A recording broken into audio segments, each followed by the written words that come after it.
There will be bourbon. There will be a guest. His name is Morgan Lerette, right? That's right. Look at that. I can read text. But before I get to this gentleman who is kind enough to spend his time watching me imbibe, as always, this podcast is brought to you by America's Native Spirit, which is what, Morgan? Bourbon. Bourbon, exactly. And I know you don't imbibe anymore. When that's fine. You don't need to. I do, however, because it's my job to drink this to make you more interesting to me. And in turn, that makes both of us more interesting to everybody with not much else better to do but to watch, right? I mean, if it makes you feel any better, I think I drank enough bourbon for both of us over in Iraq. So So I we're gonna, we will get to that. But tonight, I will be fueled by this version of America's Native Spirit, which I just picked up while visiting the family in Tennessee. I got this weird light tonight. So anyway, but it's as everyone who's watched I don't know, almost 100 previous episodes, my favorite distillery is Buffalo Trace. And this is one of theirs. Hard to find. Well, not hard to find. Hard to find at a good price. So this is the Old Charter Oak French Oak. It is a 12-year bourbon, as I said, from Buffalo Trace, but it is barrel aged in French oak bourbon barrels, or French oak barrels. I don't know why I said bourbon. French oak barrels, which, quick trivia, Morgan, what is the requirement for a bourbon in terms of barrel? oh Oh, yes, but what kind of oak? smoke. I don't know. What does Gordon's bourbon what barrels do they use? Because it's not that. That's all I know. American oak. There you go. Oh, It's American. There you go. So all right. So that's what I'll be getting down on tonight. I know Morgan has said he is a sober man now, and he did drink enough bourbon for the two of us in Iraq, which we will get to. But before we go to that, let's take it all the way back. Because Morgan, you are joining me tonight because you wrote a book, and it's, I believe, behind your right shoulder. It is called Guns, Girls, and Greed. It is about your time as a contractor. Were you just in Iraq with Blackwater? Or were there other just in locations? Iraq. All right. Yeah. So that is about, and that covers your time as a Blackwater contractor, correct? Yep. 18 months of pure insanity. So I had to write it down at some point. 18 months. So when did you start writing it? About 4 years ago, I started writing the stories, like Tucker Max, where he goes through and just does like funny story after funny story. That's where it started. And then I finally just kind of got to a point. I sent it off to a guy thinking he'll tell me it's stupid. And he's like, this is actually pretty good. Like that was my vote of confidence. This one guy was like, this is better than I thought you could ever do. So That is always nice. What year were you, what year was your 18-month period, or what years? I started in June '04, and then I left like December 30th of '05. So Okay. So that's wild because, so I was in Iraq from '03 to, what is it? May 21st of 2004. It's like 16 months. So you're kind of, when you started, which I find is super interesting, and I really want to get into that because I mean, I've, like I said, almost 100 episodes. I've talked about all these things, from the Paul Bremer experience in Iraq to how everything just kind of went from, yeah, we got this country fairly secure, to this just all went to fucking shit. And then the influx of, Blackwater and other contractors that came in. So I am curious what your take on not just what you did with Blackwater, but from, I guess, the security standpoint overall once you guys showed up. yeah, I don't want to give a history lesson, but we can start with the people that planned this war didn't plan it very well. That is a great place to eventually get to, but I want to go further back because, as I said before we started recording, I think you have a really interesting path into Blackwater that most people would not think was possible, because most people, when they assume Blackwater or these other, contractors who simply just pick and pull immediately from, special operations guys leaving and wanting to do something else, but not necessarily be bound by the Geneva Convention. Or were you? Were you? Dude, I still don't know. We weren't under the UCMJ. We weren't under Okay. the local Iraqi laws. We weren't under the Geneva Convention because we Oh, didn't wear so you did. uniforms. Like we were just there. We were in this cool gray space, but Yeah, I imagine. So, all right. So how old are you? I think you're, I think 43. Yeah, so we're the same age. Okay. So what led you to the military? Why'd you do that? Dude, I am like the wet dream of any recruiter back in like 1999, right? I was the Small opposite. town USA. Oh yeah. I was the opposite. Like I grew up in a small town. There's no Okay. jobs unless you want to work construction. Cottonwood, Arizona, for those of you that Cottonwood, Arizona. don't And okay. want to know where not to visit. And then like no job prospects. My guidance counselor was like, you know what, you're gonna do really good hammering nails into 2x4s. And it was just like the Bet. only Let's way to do get it. out of small town USA. So I talked to every recruiter. I talked to the Marine Corps. I talked to the Army. I didn't talk to the Navy because, well, let's be honest here. Like I wasn't full on gay back then. Yeah, and But, they sew their names on the back of their pants. So yeah, so you know who you're getting down with. well, who the Marines know who they're getting down with. That's That's so specific. they can track the STDs. That's my guess. They're like patient zero is semen swallows. Oh God, he went there already. He's there. We're there. Here we are. All right. So my grandfather was like a World War II vet, and he's Cool. like, if Yeah. you're gonna join the Damn. military, go into the Air Force. They have the best food. And I was like, that's good enough for That's me. fair. Right. Yeah. So No. I joined the Air National Guard, and I thought 1 week in a month, 2 weeks a year, I get to do my little annual training. It'll be Yeah. nice. They'll And then you train can me to be a hammer cop. nails into boards like your guidance counselor said, and the rest of the time. Yeah, well, they said they would pay for college, and I thought, wow, It's college true. degree. So I get to be the first one that maybe gets to go to college for more than half a semester. But Yeah. um, I ended up joining the National Guard, and September 11th, I'm going to school up in Flagstaff, Arizona, at the community college because it was the old GI Bill that sucked. Yeah. And my pager goes off on September 11th. My pager, my sweet pager. That's how you know I'm 43. And it's I like, had a get picture down. now, so it's it's okay. Yeah, no, it was cool. So I just went to my teacher and was like, "Hey, by the way, America's under attack, and my National Guard unit's calling me." So I drove down to my unit, and then we were on active duty for like 2 straight years Oh of shit. staring at like airplanes. That's what you do as security forces. You hold guns, you stare at airplanes, and you make sure like nobody's driving through your front gate in a tank. So that's what you did for the Air Force. You were a security forces guy in the National Guard. So were you doing this in Arizona or did they mobilize you somewhere else or Yeah, so we started in Arizona, and then I went okay. to Oman, which With was the pretty oh cool. my they said Yeah, really? yeah, we had our own beach and stuff. You got 2 beers a No, day. I It was no, rough no, that living. sounds amazing, but like I've never actually spoken to someone who went to Oman. It looks incredible as a country. Like I would probably like to go there without fear of getting my head chopped off, but it looks beautiful. I mean, it was this little island called Masira Island, Oman. So you got to And so like they we had a sent the Arizona Air National Guard to Oman right after 9/11. What the yeah. did they give you any background on what you guys were going to be doing? Like, why were you in Oman? Did you have a question of that as a, so you were 20, 21?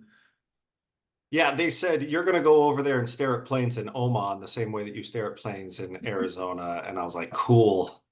But Oman was used as a staging area into Afghanistan. It was a quick hop into Okay. Afghanistan. So, like soldiers come in, soldiers come out, and then they had the KC 130, not the 30, KC one, yeah, the AC 130 gunships. yep, yeah. So like all that stuff was stationed there. So that's what we Oh, did. wow. I had no I idea. know it sounds cool. I got pictures of me like humping the guns and the howitzers and stuff because As you that's what you should. do. Yeah. You should. I always thought like so that's interesting because that sounds like a theater gateway you're describing, and I remember they had the one in they had that one for Afghanistan before they made it MK in Romania with Uzbekistan, but I don't know where the hell Uzbekistan is on a map as in relation to Oman. So I don't know if you guys were just doing Air Force things down there with the big planes with the guns that you said you were humping, or how that went. It was pretty much just the C-130s, and then there was like some Navy. I think they had the P-3 Charlie, like the sub hunters that they had. But it was pretty much just get cargo in, get cargo out, and the AC-130s fly up there, blow some people up, and then they come back and reconstitute. Did you get to actually enjoy or experience the country, or was you just confined to whatever base you guys were on? No, we just got to hang out at that little base, but they had putt-putt golf, so that was a positive. It sounds very Air Force. That's just Yeah. were you guys, was it just was it strictly an Air Force base? So it started off as a Navy base, and then the Air Okay. Force kind of took it over after Afghanistan Yeah, because kicked off. man, I would love to go to this place. I've only know Oman, like I said, I know it from just Travel Channel stuff and history stuff, and I honestly never even thought of that until you mentioned it. Like all the people I've talked to on here, I've never known anyone who's actually gone through Oman. That's awesome. But you were there for how long were you there? So we did 3 months, which, in the Air Which Force, is that was about hell. that's an extremely long Air Force deployment, 3 months. Yeah, like I thought that my family wasn't going to recognize me when I got home. It was hell. So after that, they sent me to Jordan because we were getting Okay, ready to in go there. into, yeah, so we're getting ready to go into Iraq, and it was I can't remember the name of the base, but it was where we were doing all of our scud hunting. So we had the Predator drones. So I got a picture of me humping the Predator drones. Those were there. Does your There's dog there's a want to go out real quick? there's a theme. Does your My dog? dog is I don't my know if he wants my to get out or not. I just want to make sure. no, my wife's just pulled in, and my dog's like, oh, I guess I Oh, better okay. Your go. wife's home. Nice. Got it. Yeah. So, all right, let's try and play guess the base that you were supposed to go to in Iraq. Well, obviously not Bayat. We can eliminate Bayat, right? We can eliminate Biop. Yeah. Was it Balad? It was not. Was it Bakuba? It was not. Was it Mosul? It was not. It's south. South. I thought Baku no. I thought Bakuba was south with those fucking Brits ruining. Yeah, it was Talil, just south Talil, of there you go. Nasiriyah. Talil Yeah. Aircraft. See, you remembered it. All right, Yeah. great. Good job. So we get in during the ground offensive. We started the air base. Like everything from that point before was driving crap up to the soldiers as they were moving north. Yeah. And then we started Talil Air Base. It was the first aerial supply route. Jessica Lynch got rescued out of there while I was there.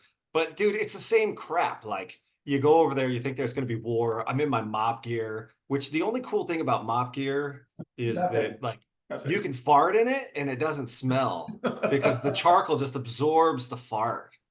And dude, when Have you've you been tried eating that in the J MREs, list though? I don't know. We didn't even have the J list back Yeah. then. I mean, it's Yeah. not nearly as fun, but I get what you're saying. Like the mop gear was cool. I only ever got to use the mop gear. Like the J list we got issued to us. Never had to use it, but no, that's cool that you actually had to do your job in mop gear for no reason. No, it was great. It was absolutely spectacular. It was so fucking hot. I'm not gonna lie to you. I was pretty miserable. And all you're eating is MREs, which stands for like meals refusing to exit. So you're sitting there like trying to take this 8-foot turd on literally like just on in dirt, and you're gonna kick sand over it like a cat. Yeah. And then the 101st Airborne comes in, and they set up like all their artillery spikes and everything right there where we had been shitting for like 4 to 5 days. And I'm like, hey guys, it's secure. We've been here for a bit. Like I'm smoking a cigarette. It's 2 a.m. Nobody shot me. And they're like, set the perimeter. And I was like, oh fuck, man. This is Yeah, there's a lot of correlation with things going very bad in not this is Iraq in Iraq relative to the 101st arrival. Like, let's just be honest. There's an entire fucking book written about it. I mean, for lack of a better word, they kind of fucking ruined Iraq. So they came in and they took over this old bombed out hangar that Yeah. we were right next to, and they're all set up and they got all their kit, and I'm standing there like looking at them, smoking a cigarette. I don't smoke anymore if that makes you guys feel better. And You should.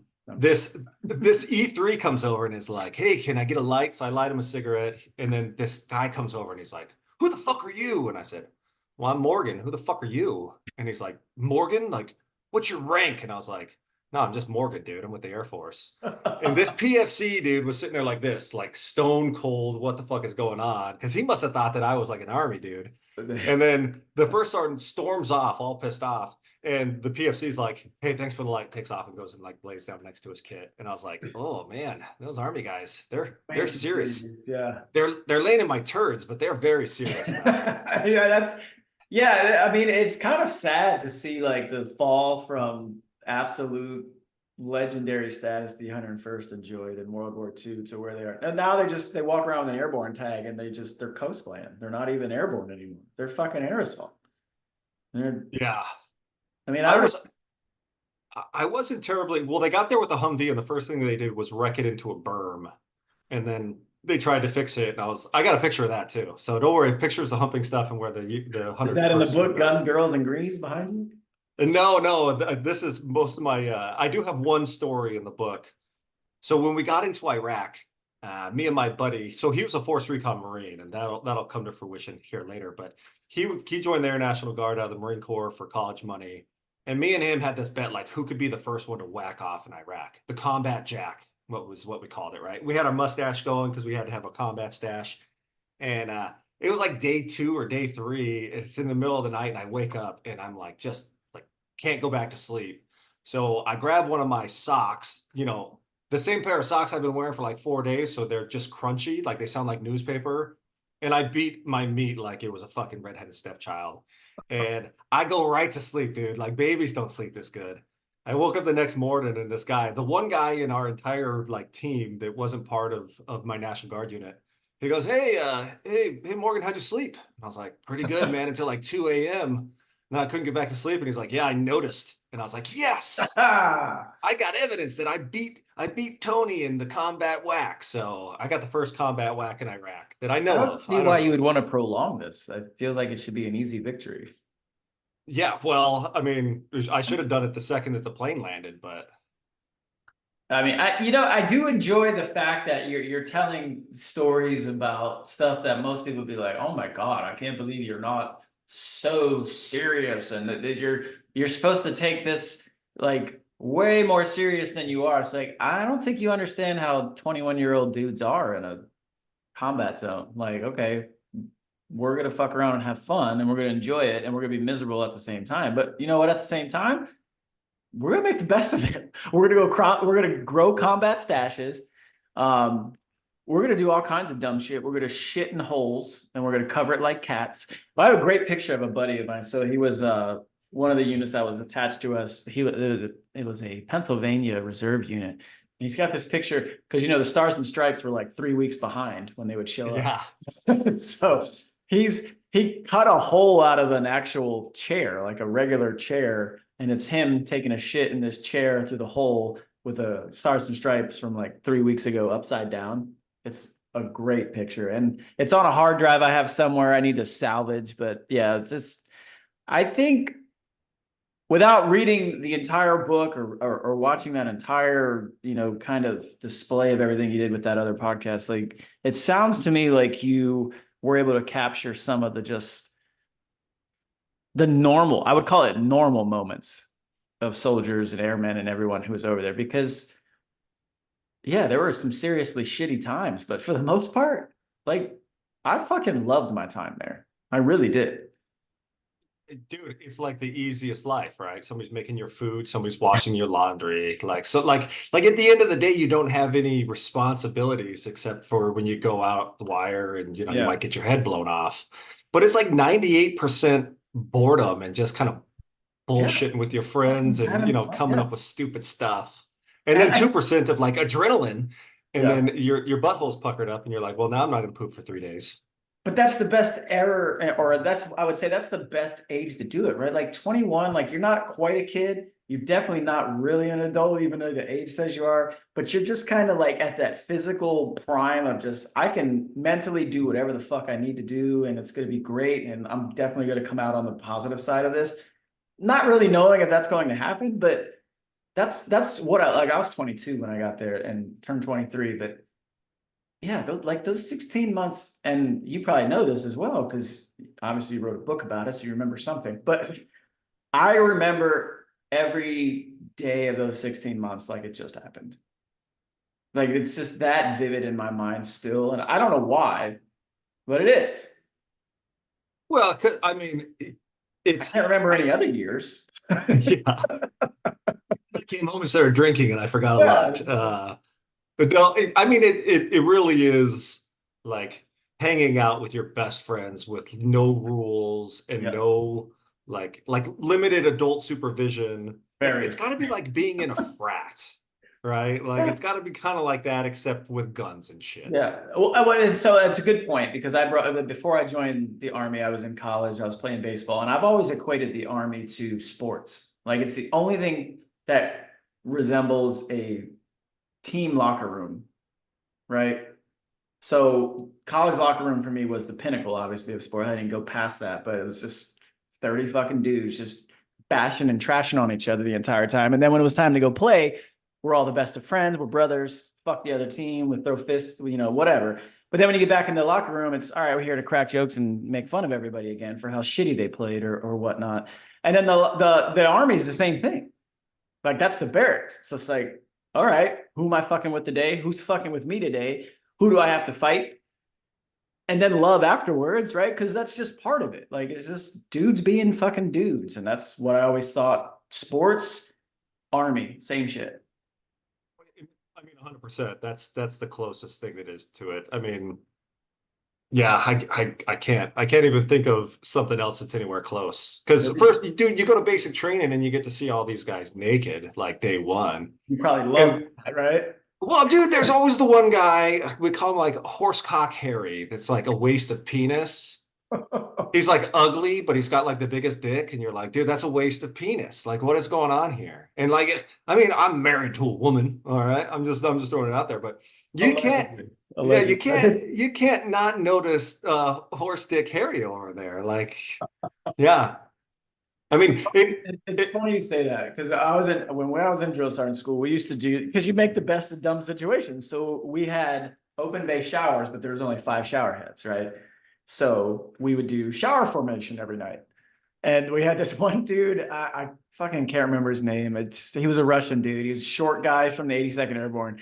And he wanted no part of shower formation. The rest of us were just making the word or the best of a shitty situation. And this dude would just like freak out anytime we'd start doing our gay rituals. And so yeah, we would just slap this dude's ass and be like, hey, buddy. And he just fucking freaked the fuck out every night.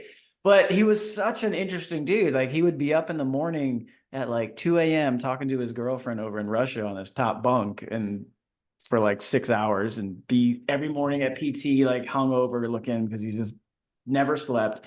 But he was great. But that was the best part about it is just you make the best of really uncomfortable situations. And that's been going on, I think, in the military for literally thousands of years. Like every dude, a dude from Roman Empire in the 30s, like the literal 30 years to now would be the same shit. It would be the same fucking shit, just dudes being dudes. I know I mean, they found historical artifacts where the Roman army went in somewhere and they carved dicks into rocks and stuff. Like it hasn't changed that much. 21-year-olds are going to be 21-year-olds. No matter what. All right, so you're done in Iraq, you're done in Oman, you come home, and where are you at in your life there? You're still doing the National Guard. Yeah, I'm doing the National Guard. I got activated for another 6 months, and then my buddy, who I said earlier was a Force Yeah. Recon Marine, was like, "Dude, I'm gonna go work for Blackwater." Now, dude, this was like April, May '04, and Not the a big Blackwater guys got hanged in like March '04. Yeah. And I was like, "Dude, good luck, man. Like, I'll pray for you." And he's like, "No, you should go." And I was like, "Dude, I'm not cool. Like you're Force Recon Marine. I'm Air Force Security Forces." And he's like, "Ah, when I get there, I'll put in a good word for you." Dude, I had no expectation that this was going to work. And I didn't even really want to work for Blackwater that bad, but this is how it was back then. There was no resume. It wasn't like, "Hey, give me your 3 years of combat experience or whatever." It was literally like we were the only dudes that were in Iraq because you were probably still there. And they just said, "Day one, do you know any guys that are good? Can we give them a call?" And that's how they recruited. So I got a call at like 5 a.m., which was 8 a.m. in on the East Coast. And this guy's like, "Hey, this is John with Blackwater. Your buddy Tony gave me your phone number. Like, are you in? Do you want to go work for Blackwater?" And I was like, "Not really." And he's like, Actually, no, I don't. how about for $550 a day? And I was like, okay, yeah, no, I do. I do. I actually want to go work for Blackwater really bad. So um, it was really like a whirlwind. They were going to have me on a flight. I think this was a Monday. They could have had me on a flight by Wednesday. And I told them, just give me a couple of weeks to finish up these stupid college courses. And the guy's like, college? Why would you finish college courses when you can make money? And I was like, because I'm like So almost this done, was a dude. straight up sales pitch for you, essentially Yeah. coming from them. Wow. Like, yeah, that's just like sales 101. Like, why would you want to do this when you can do this? Yeah. And usually I fall for that stuff. That's why I joined the military. But I like straight up, I waited 2 weeks. I got out to Moyock, North Carolina. I did like half a Is that where cycle they of were doing steroids. that was the training area, Yeah. the cantonment for Blackwater? Yeah. Yeah. Which, dude, like best training facility ever, worst place on the planet besides Fort Polk, Louisiana. Like, I was gonna say Fort Hunter Liggett that I just came back from, but Fort Polk's up there. I did my PLDC just outside of Fort Polk. So yeah, no one I says anything nice about Fort Polk. No one's ever said anything nice about it. well, if you like this was the recruiter push when they were trying to get people to go to Polk. They'd say, if you like hunting and fishing, it's the best place to be. And I was like, if that's your sales pitch, I'm not going. that's probably not the best place. So, So where was so it in yeah, North Carolina? Moyock, North Carolina. So it's just south of the Virginia border. And it was like a big firing range and training facility for the Navy out of like Okay. Portsmouth, Virginia Beach. So I went there, dude, and it was just like, I mean, I was 23 years old and it's just shoot, move, communicate, right? So PT test is day one, push-ups, sit-ups, pull-ups, mile and a half run. And then the second day was like, um, I don't know, SF-86, the firing range. Like it wasn't hard. It wasn't difficult. It wasn't anything I hadn't done before because that's their whole shtick. You were going to bring in these military guys Yeah. to that are already trained, and then since they're already trained, we don't have to do a whole lot. We just can train them up for 2 weeks and send them off to Iraq. Was did you get the call from this recruiter because of your Marine recon buddy? Yeah, yeah, that's exactly why. So this was not something you pursued. No, I mean it wasn't like I said, there was no resume. I'm sure they had a website, but I don't even know how you applied back then. Yeah, no, I don't know. I knew the name. Like I definitely knew the name. I knew the name. Like what was the CEO? Eric Prince? Was that his name? Oh yeah. Okay. Did you have any interaction with that gentleman? One time in Baghdad, we ended up getting like rocket fire that hit really close to us, and we were in this hangar. And Eric Prince was there giving us a speech like, men, you are doing the great things for the country. And everybody's like, all right, cool. And then a rocket hit, and all of his security detail grabbed him and ran him off. So that was it. Oh, well, there we go. So all right. So I again I do find that interesting. I don't know who this Marine recon friend of yours was. Sounds like an interesting gentleman as well. He did not write a book. He did not write a book. He actually just like dug Well, he's a himself Marine, into a so he probably hole. can't write. So Well, yeah, dude, he could write it in crayon, and I would just interpret it. exactly, it'd be a coloring book. Yeah, but I the was hoping problem he'd is pick that up. he would eat all those crayons, And then the book never yeah. gets yeah. Then we're It's- yeah. All right. So you're at the training. Well, how long was the training? dude, it was like 2.5, 3 weeks. Okay. Like So like a crash course in what? in personal protection. So Learning the like diamond formation and all that. walk the diamond, CQB. I mean, it was like driving. We had a driving course, which is pretty Yeah. cool. It's like drive like you stole it course. That's- But dude, like there was nothing in it that was like so difficult, but you'd be shocked at how many people failed. Like, so you talked about all these like special forces guys that you think Blackwater Yeah. was. Well, a lot of Yeah. these guys got out of the military in like the mid 90s. They had never been in combat, unless you were in Panama or you were in, So they were Somalia. taking people who weren't fresh from Iraq, Afghanistan. They were just taking kind of Yeah. Yeah, well, they were pulling, they were trying to pull like former Rangers and all this stuff, but a lot of those guys like they couldn't pass the firearms stuff.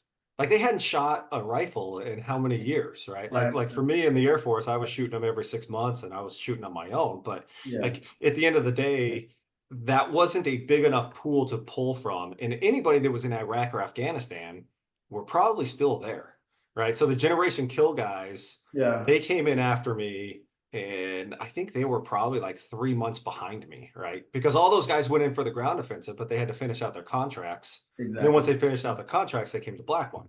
So Okay. like the pool was not nearly as big as everybody thinks, right? There's not 1,000 million. Well, okay, if you go to San Diego, everybody's a Navy SEAL. But in real life, there's not that many Navy SEALs to pull from to be like, let's go protect diplomats over in Iraq. So was that what? So that's what I'm curious about because okay, if you can and if you know this, all right, your Marine Recon friend says, "Hey, I'm going to go work for Blackwater." The only thing it sounds like you know about Blackwater at the time is we just had like what 3 or 4 of them hanged from a bridge. You know, it was a pretty shitty time. I remember that. But what was the pitch to you coming into that spot in North Carolina? What was the mission brief to you? Like, what were you joining this company to go do? We were going to go over to Iraq to protect diplomats. Okay. And that was it. They even gave us a diplomatic passport, the black passports, and said, you have Yeah. diplomatic immunity. Oh You get to shit. go over there and you get to like skip the line when you're flying overseas because you're a diplomat, which all turned out to be horse crap. But you didn't have to pitch me that hard. It was $550 a day for a 23-year-old white Tax trash free? kid. No, man. Okay. So You not would that. So so $300 a day. Well, so if you stay 330 days out of 365, you become an expatriate or something. I don't know what it's called, but the Sounds first cool. 85,000 is tax free. Okay. So then you're only being taxed on like 100,000, and then your tax bracket's not that high anyway. But this kind of goes back to it. Like a lot of the people didn't pay the IRS because they were like, "Oh, I'm over here; it's tax free," which is stupid. Like Yikes. absolutely stupid. But a lot of these guys couldn't get their security clearance because they hadn't paid the IRS before that, or they had a bunch of credit card debt, or their ex-wife was like, yeah, he's a horrible person. And he went off and banged 17 hookers. And like, dude, we lost, I would say 50% of our class we lost. And it was due to the clearance or shooting. Like it How just, many people were in the class? we started with like 45, graduated somewhere around 20, 22. Okay, so 22 of you, then how quickly were you from that point where you graduated to when you showed up into Iraq? Like, Okay, did you get a so like I get to go home and say goodbye? Or was like, hey, pack your shit, we're leaving from tomorrow type of thing? it was pack your shit, we're leaving tomorrow. But I've always been a little bit mouthy. And I was like, dude, I got an apartment at home and like I'm not leaving all my crap in an apartment for the next 6 months for this Yeah. contract. So you got to send me home and at least move my crap out of there. But like I got my security clearance really fast, right? 23 years old, former military, Yeah, like, you nothing too know, bad. yeah. Whereas a lot of those guys, it took them months to get their security clearance. Some of them never even got it, and they would just sit there and wait. So we went over not as like a class of 22. It's like me and 4 other guys went over, and then 2 guys would trickle in, and you'd see them like slowly trickle in over the course of 1 to 2 months. But literally the day I got my clearance, they walked in and said, "Hey, Morgan, we can have you on a plane to Jordan tomorrow." And I was like, "Wait, I have to move out of my apartment, dude. Like, please, God, let me go home." Was Jordan the first stop? Yeah, so we flew into Amman, Jordan, Come on, yeah. and we stayed at the Bristol Hotel, which is like a 5-star hotel. Which is, dude, look, if it's like a Hampton Inn, that's high class for this dude. But the Bristol Hotel was like 5-star, had some restaurants and pools and like a Yeah, balcony. yeah. And they had Russian hookers. Like you could go up there and be like, "Oh, I want a massage," and at the end of the massage, they'd be like, "You need anything else?" That was an Asian accent, but it was I Russian. was. I was definitely not Russian. Yeah, yeah. You need anything else? Yes. Um, okay, so how old are you doing this? You're 23? 23, yeah. 23. Great. Yeah, that's when I came back. So like I said, so you showing up, and that's why I'm like really curious about this because it almost sounds you mentioned that this was planned very, very poorly by, the planners, right? And We can say Donald Rumsfeld. We can say that. yeah, He's well, dead. I don't, yeah, I mean, he's definitely he's accountable for it. I just remember General Shinseki was the one who was like, we're not going in there with nearly the size of force we need to actually secure this country. And then I come back to my favorite target on this podcast many, many times, Paul Bremer. And Paul Bremer disbanded the entire Iraqi military. And not only did he do that, but he also said, those of you who are in this military will have no place in the new government or the new military. So what did you just do to hundreds of thousands of military aged men overnight? So let me unpack that a little bit for you. He disbanded the entire Ba'ath Party. Right. Well, the majority party, though, right? Well, it's the minority of the country. It's the Sunnis, but it was the one that was in power. Now, here's the problem. Okay. The military thing is correct. Yeah. The other thing that you don't hear is that anybody that had run the government was also in the Ba'ath Party, and they got rid of them. Yeah. So when we went into Iraq and we, like Paul Bremer said, okay, now I'm giving sovereignty over to the interim Iraqi government. We went in there to protect diplomats, to go and train them how to run a country. Everything from landing planes to cleaning up garbage to the stock market to everything. None of these people had ever done any of that stuff. Right. Look, I'm talking like could not create an Excel spreadsheet that said Monday, Tuesday, Wednesday, Thursday, Friday, Saturday, Sunday. You're going Like to try it to was create Americans bad. overnight. Yeah, that's pretty stupid overall. Yeah. So that's where we came in is we Yep. said we don't want to be occupiers, so we're going to have the State Department lead this thing. And the State Department doesn't have anybody to protect them in an active combat zone. And Eric Prince said, hey, I got some dudes. And then I was just over there as a 23-year-old, with my Seymour Is sign. that really how it started? Like the Yeah. State Department knew they had to do this, Yeah. but they never had any sort of like their own security. Like they had total intention of contracting this out. Yeah, so Rumsfeld, and I bring him up because I think he's a turd, but he Well, he's was the one that dead, so you could said, say whatever you want now at this point. yeah, fuck that guy. He wants to come haunt me, bring it on.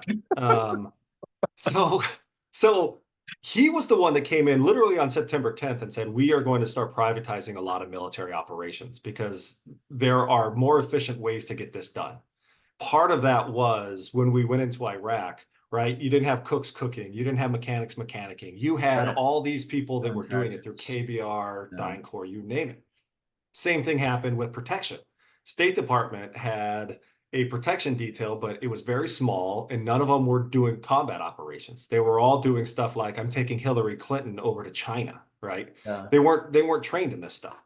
Right. So that's what he defaulted to. He said, we need to get these people over here. That's why Bremer got protected by Blackwater, DoD contract. Department of State said, hey, crap, we need those people too. Blackwater took over the Department of Defense along with Triple Canopy, Aegis. There's DynCorp, there's hundreds of them. Definitely know Yeah. that. Okay. So that's, dude, I mean, that's really how it started. It's like bad planning, getting rid of anybody that had run anything, and then saying, we're going to rebuild you guys, but we don't have anybody that has combat operations experience to protect you. So let's get Blackwater. That's so, I don't know, like, I definitely understand and get what you're saying, only because of, my experience in that very specific time that you said. But for someone who is listening to this that has no military experience, nothing in terms of international experience, no diplomatic experience, what would you say to that person who's like, and I go back to this, how did these people who were diplomats going over there have no plan for security? I mean, have you met the United States government? Would be my retort. I have, yes, but I like, because man, we put so much faith into our form of government and we mock the rest of the world. And I never really understood this until I was over in Afghanistan in 2013-14 during an election season and realized, wait a minute. I don't know, man. Like that's a pretty difficult thing to pull off securely and safely. And you're trying to tell me that like we're the only ones who can do it infallibly. Well, here's the folly of your argument is that you probably watch them have sex with donkeys and goats, and at the same time we're like, what, you guys don't want to be democratic? like this. These are not the idea of democracy doesn't even That is exist. true. Very true. Yeah. But I do go back because I'm very curious. Like, man, yeah, I know what was the plan. Like 2003, got it. But you're there 04 now, and it's like, okay, well, we have no one to really, we don't have like our own State Department security. We don't have any of this shit, but we gotta hire some dudes. We gotta pay them a ton of fucking money to do it. So, dude, That's very and odd to me. Don't you like you're that's US 23. You're just there to collect a paycheck. But now you as a 43-year-old experience, you have hindsight, you have the experience that went into it. Like, what does that make? What would you think now? so now what you see is private military contractors are easy to use and they're easy to scapegoat. So I call us the single serve Starbucks coffee cup. You're going to drink the coffee. When you're done with it, whether there's some left in the bottom or not, you throw it away. Contractors are the exact same thing. You don't like what a contractor did, fire him. You don't like what contractors did over there, we did this with Raven 23. Let's prosecute them and send them to jail. And then the State Department can say that wasn't me, those were those bad contractors. Yeah. In the years since 04 to 2024, 20 years, State Department, CIA, NSA, DIA, all those places could have trained up security for Oh, for their sure. people. And they've Absolutely. chosen not to. And there's a reason behind that. And it's because Benefits. nobody, yeah, well, dude, it's easier. It's probably a little bit cheaper. And at the end of the day, well, it's cheaper because you don't have to give them Yeah. benefits. You don't Right. have Right. Right. to, I get that. medical, 401k, all that crap. Now, but at the end of the day, it's just easier for them to add and subtract those people really fast. And it's easier for them to say something bad happened. It wasn't the State Department. It Right. was those horrible contractors. Yeah. That's so kind of sad to me at this point because I am concerned. Well, not concerned, but I do want your opinion on. Do you think, from your perspective, as one of those people who was there doing that type of contracting, because we both know like there's tons of contracting you could do, like you've already described it, like you could be doing anything.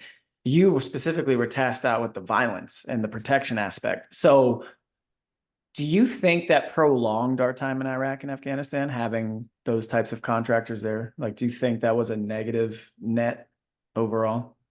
Okay, so this is where I toe the company line and say Blackwater did so many great things, but they didn't, dude. We were fucking horrible. And you can go on YouTube and you can see what we did, right? Like it's Yeah. not that hard. We had Humvees, we ran you off the road, we shot at your car if you were coming at us. But here's the problem is that you have to make a split-second decision on whether you're going to engage or not engage.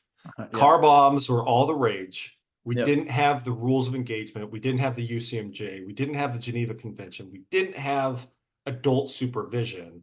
It was really down to, is this person that I'm protecting more important than this person driving the white and orange crappy taxi? And they always were. You know why? Because I was. So of course I'm going to engage that guy before something bad happens. Yep. But at the same time, running roughshod over the population of Baghdad and Ramadi and Al Hila, I mean, you name it, everywhere, Basra, did not turn a whole lot of people into pro-American, like Yeah. they're here to help us. Yep. So yeah, dude, we absolutely prolonged it. I remember my buddy was in Ramadi and he said this, that the contractors down there were considered terrorists by the local population, but they liked the US military. Like Oh, that's wow. how fucking bad we were. Like we just weren't nice people, dude. But so, but how did that come about? Was that something you were like indoctrinated into, or was this just something that over time the culture developed into? Or because that's very interesting that you say that, because I've heard very similar things that, they did, the Iraqi people, they worked with and were compassionate towards the military, but there was that other aspect of it, right? And it was the contractors or other that they didn't feel so, favorable towards. So where did that develop? Well, dude, I get Christmas cards every year from the population of Baghdad thanking me for running them Yeah. off the road. So that let me just dispel that. They freaking loved me. You specifically, yes. However, No, so you know, when you put a bunch of people together and you say your only mission is to get somebody from point A to point B, these are your intelligence assessments. This is what's happening on the road. They are going to do that job. Yeah. And how that job gets done when nobody is sitting there regulating it. Because let's be honest, dude, the State Department guys weren't coming out with us to see how we were operating. They were Yeah. just like, we got from point A to point B. Um, we were able to do whatever we wanted. Now, let's also put that in context. If something happened to a Blackwater convoy, it was you and 13 dudes. There was no military support. Yeah, you Yeah. might have the helicopters pop up in the air, but if I got too far out of Baghdad, I didn't have radio support. I couldn't get back to my own talk. Like it was literally just us. So what do you do in that situation? Like there's no calling big army. There's no coordination with What? anybody. Why did it get to that point? That like, look, I'm gonna go back to me as 23 and 22, and I know you're 23 doing this, but dude, what you're describing is like worst nightmare situation. Like Yeah, you're but fucking totally fun. alone. Yeah, you're alone and hoping you've got, firepower superiority in that situation. But man, that's like the height. The insurgency is 6 months and going at that point, right? And plus that compared to what time you're talking about. But yeah, the odds of you even being in a position to successfully defend yourself, that's fucking scary. Yeah, well, and that's So why how we did it get to the were point where you didn't have radio connect? Like that's fucking nuts to me. well, dude, like the State Department didn't coordinate with the Department of Defense, didn't coordinate with the CIA or the DIA or the NSA. Like everybody, and dude, you were in the Army. The Yeah. 101st had its little walled off compound, and then the 82nd had its Yeah. own walled off compound. There Yeah. wasn't this big coordination effort. Everybody was just kind of doing their own thing. Stupid. It's so dumb. Oh, dude, it's ridiculous, but This is like so we didn't have dumb. we didn't have Blue Force trackers until Yeah, this is. like I would six love to months actually in. like. If I was a nerd, I would really try to get down into like your equipment. But no one that watches this is going to know what the fuck you're talking about. But that is a great point. Like that is something I didn't even consider. So you don't have any way of even tracking other. Like you didn't have a way of tracking other military like units operating in possibly the same space as you. No, so what we did, we would track them by driving up really, really fast, and then when somebody pulled a 240 Bravo and pointed it at us, we knew that we were getting too close. Like I'm not joking, like that No, happened. this is so fucking nuts to me. Like it shouldn't have.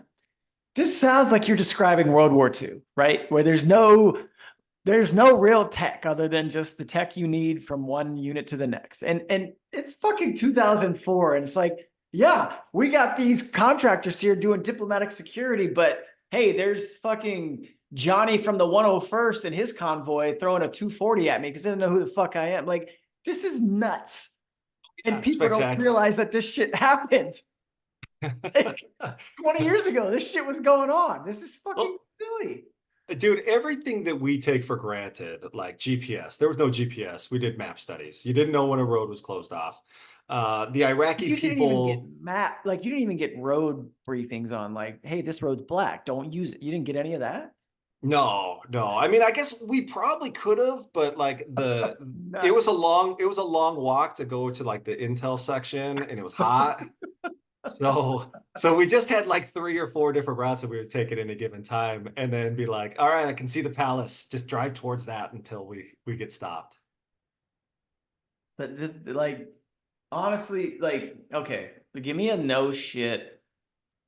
You as a 23-year-old, and I get it, we're full of false bravado, but like, were you genuinely ever just fucking scared out of your fucking mind? Like, what the fuck am I doing here? Do it every day. And I don't like I don't take that lightly, but we were driving around in Humvees with the windows down, EFPs, Yeah. IEDs, Yeah, you were in VBIEDs. a shitty time, man.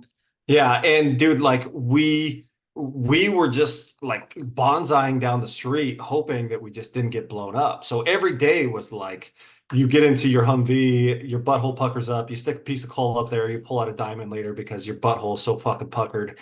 And then like you just do it all over again. Like that's the fun of it. But it's also like being literally scared out of your brains every day. And I talk about it in the book, like the first time I really engaged the car, he was coming up on us at like 50, 60 miles an hour as we were trying to go get on the elevated highway. and like everything slows down when you're getting ready to like take your selector switch from safe to fire. And I fucking just start lighting into this dude. And I don't know how many rounds it was. Everything was like really, really slow. I could watch where like the little puffs were hitting of my rounds, try to shoot in front of the car and then into the grill. And then we turned and I didn't see him anymore. And everything goes back to like real life, like real time. And it, the only time that happens is when you're just scared out of your brains and you just Yeah. react. You just kind of go with it. But like that said, it does become mundane after a while. Like the first time I jumped out of the Humvee and started walking in front of traffic and pointing my rifle at people and saying, "Get the fuck out of our way. We're driving on the wrong side of the road. We don't care." Like that scares the piss out of you, but you do it. You just go for it. No. That no, I think you bring up an incredible point. It's just like you're caught up in the moment of doing something because you have to. And you know that you're probably not even considering the actual worst outcome of it. You're just too busy trying to survive in that moment. And I think I 100% respect that because every fucking convoy, like, I don't know if you remember this, but you remember that sign that was, I'm trying to remember which base it was like, but you would go out the ECP and it was like, "Is today your day?" Like, do you remember reading about that? Like, but that was, I don't know if that was Balad, it wasn't Bayat, but I just remember like reading about that. I was like, holy fucking shit. That's literally what everyone would probably think. Like, is today your day? Is today the day that's going to go really bad for you and your boys? But yeah, like, man, I fuck every fucking convoy. Like, and I never really thought about it until, so I was on that third R&R trip out of Baghdad in 03, like the third one. Like I was coming through the Baltimore International Airport where they're still treating you like you just won the fucking Super Bowl. You know, there's people lining the fucking airport. And I was in the Orlando airport on the third, and you know, I had a friend who was shot down in a Chinook because they were coming on to take their R&R trip. And I remember thinking, like, how the fuck did a helicopter get shot down in Baghdad of all places? And I think it was actually in Fallujah. And I was like, what the that doesn't make any fucking sense. But then from that point on, like mid-November 03 on, like the insurgency was on. It's go time. And I just remember thinking, like, up until that point, I never was worried about a single convoy because I just thought, hey, you know, Third ID won the war. We secured the whole country. We're good to go. And then it was like, actually, you know, the insurgency gets a vote now. And every fucking convoy from that point on, like, man, you know, 22, 23 years old, I was just like, man, I hope I fucking make it back today. Like, it was shitty. Like, it was a shitty feeling, but you know, like, as you kind of described, like, you don't have much time for that feeling. You can acknowledge it and deal with it, but you got to go perform whatever you got to do that day because people are counting on you, not just yourself. And I think it's great that you mentioned, you know, hey, there are times where I got to get out and walk in front of this fucking convoy and point my rifle at civilians because, hey, I got something to fucking do and it's me or you in this moment. I'm going home. I'm going home, by God. That's like the Yeah, whole point. absolutely. That's I mean that's kind of why I wrote the book, right? I wanted to put people in that decision making mind frame. What goes through your head? How does it actually look in real life? Like it is, if you've never experienced it, it is so hard to describe.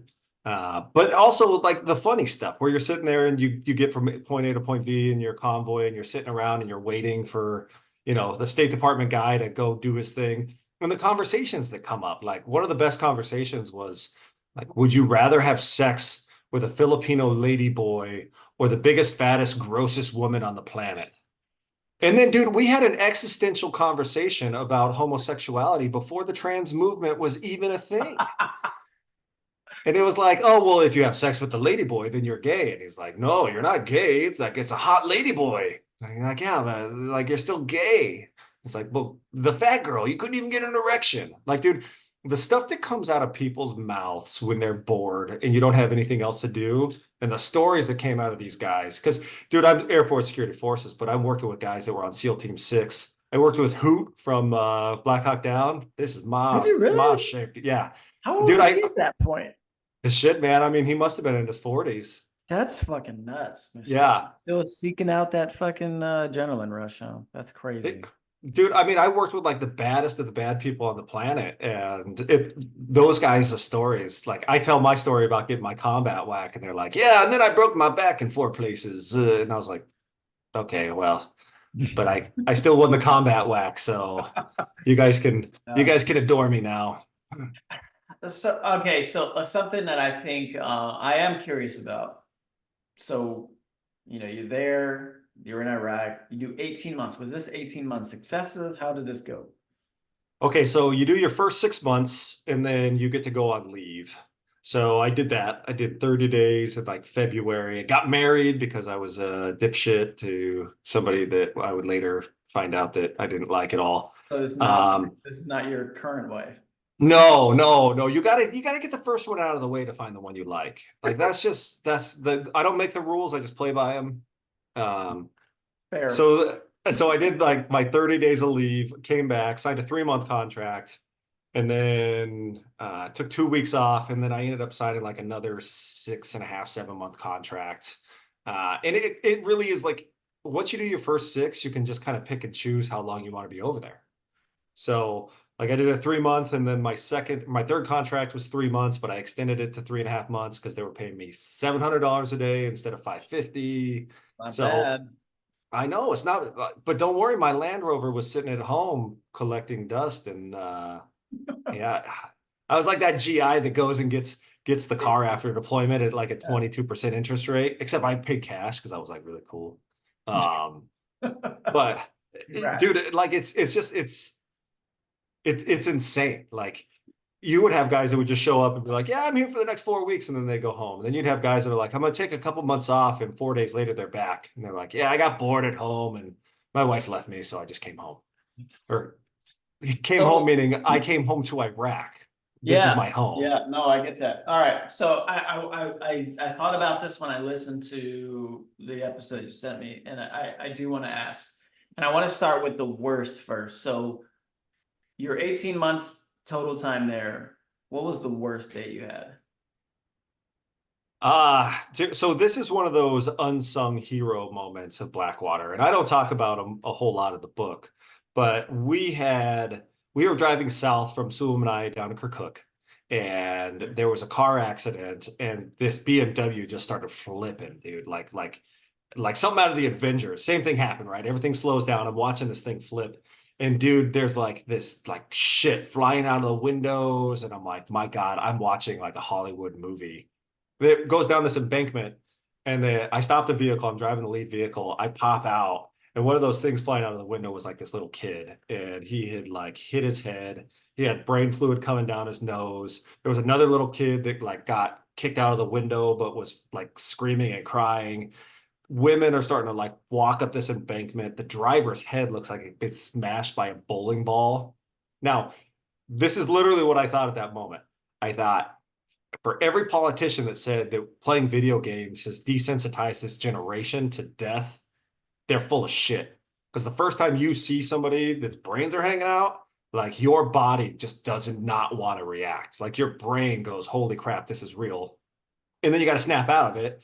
And then, we set up security. We got the kid hooked up to an IV. We got him into an ambulance, drove him down to Kirkuk. But dude, it was like the craziest thing ever. Now, if we were in the military, they would have stood us in a line. They would have given us a medal, and they would have said, "You guys did great today."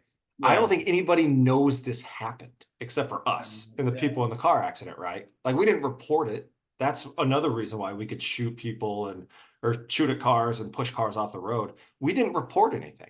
We didn't have to. Nobody was in the convoy. Why the That's hell would we report it? nuts. That's I know. nuts. So, but at the same time, like you do something good, and that's also And you not still don't reported. report it. Yeah, Yeah. so was this just a regular car accident, or was this because of the convoy, or you just happened to be there, right place, right time, I guess? Right place, right time, man. This BMW like 5 Series. I don't even know what the Yeah. good cars are, but it was a really nice car. They had probably 8 people in it. 3 of them were kids, and he was going to pass somebody in their left lane, and he started fishtailing. And as soon as he Right. started fishtailing, he overcorrected, hit that median, right? It's just like any other median where you have like a V in the middle for drainage. Yeah. And as soon as he hit the upside of that V, the front end of the car held while the back end started flipping over. And then Dude, like there was a spot of blood where the driver hit his head, and it was just a spot. Like, dude, it wasn't like a bunch of blood coming in and a bunch of blood going out. Like, it was happening so fast that he hit his head. There was just this little patch of blood, and then you didn't see it until the car flipped over. You would see more. Um, Dude, it's surreal when you're in moments like that. And it was just luck of the draw, man. If we hadn't have been there, I guarantee that like the casualty rate would have been a hell of a lot higher.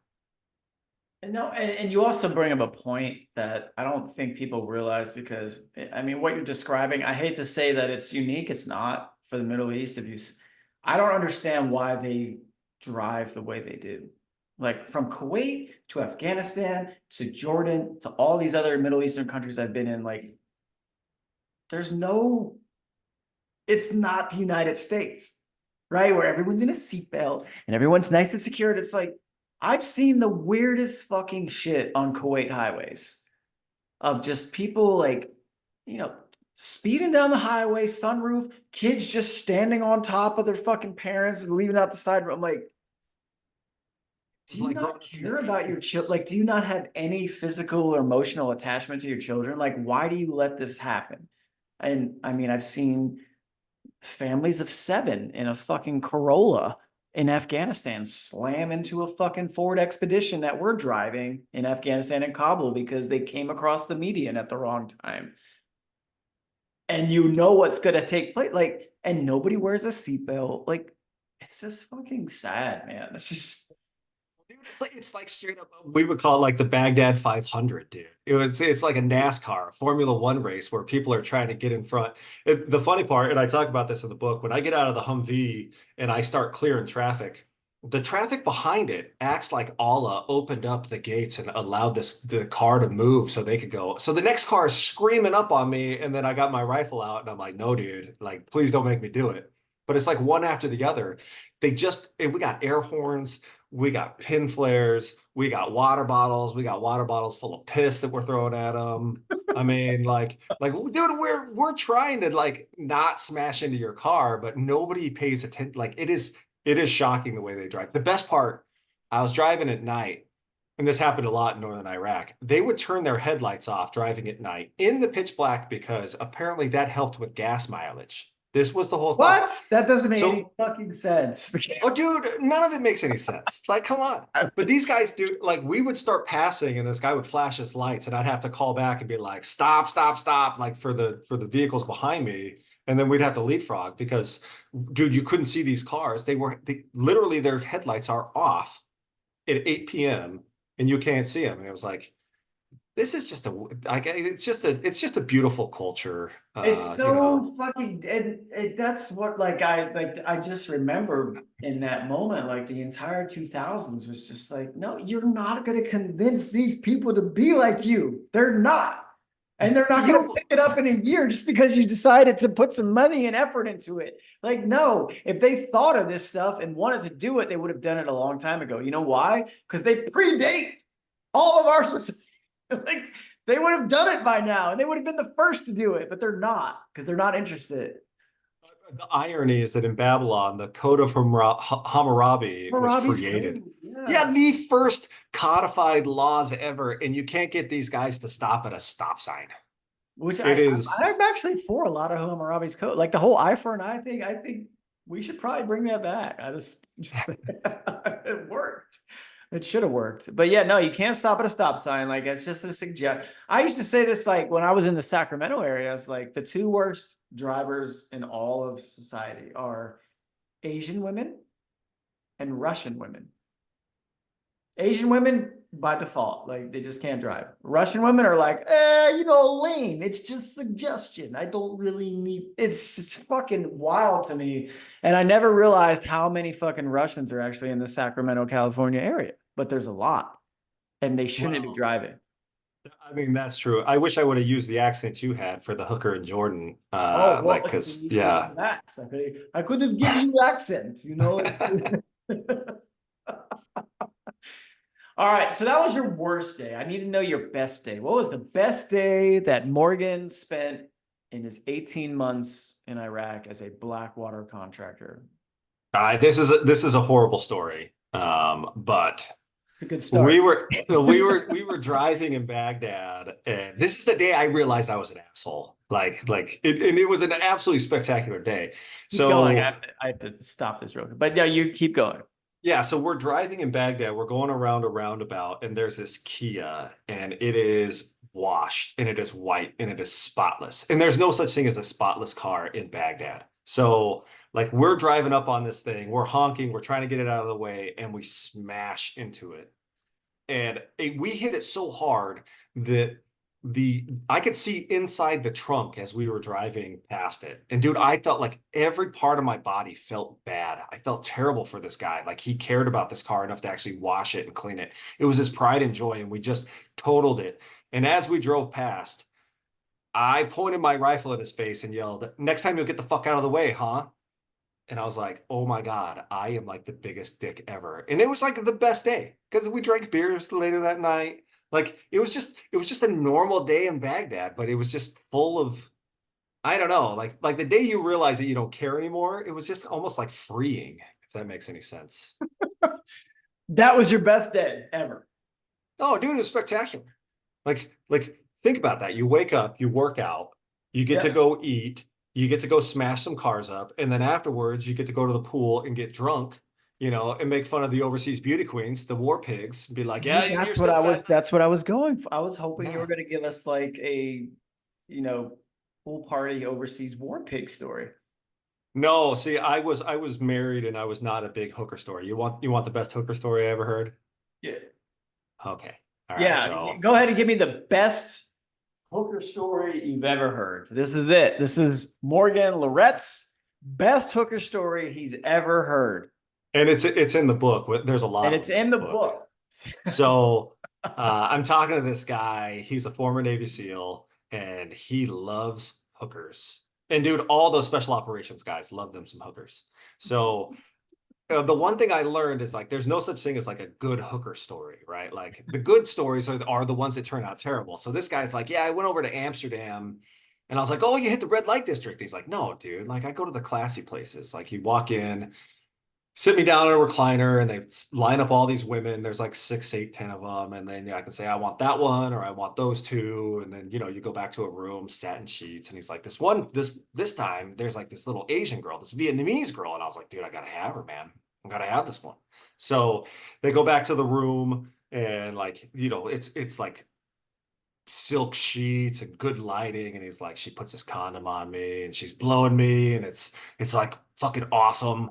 And then she lays me down on the bed and she's like squatting over me and she's got my cock in her hand and she's like 3 inches from me being inside of her. And he's like, and fucking for some reason, I'm like, dude, I gotta make conversation. I gotta say something. And he's like, and she's slowly like getting closer and closer. Like my penis is like touching her vagina lips. And I look at her and I say, so where are you from in Vietnam?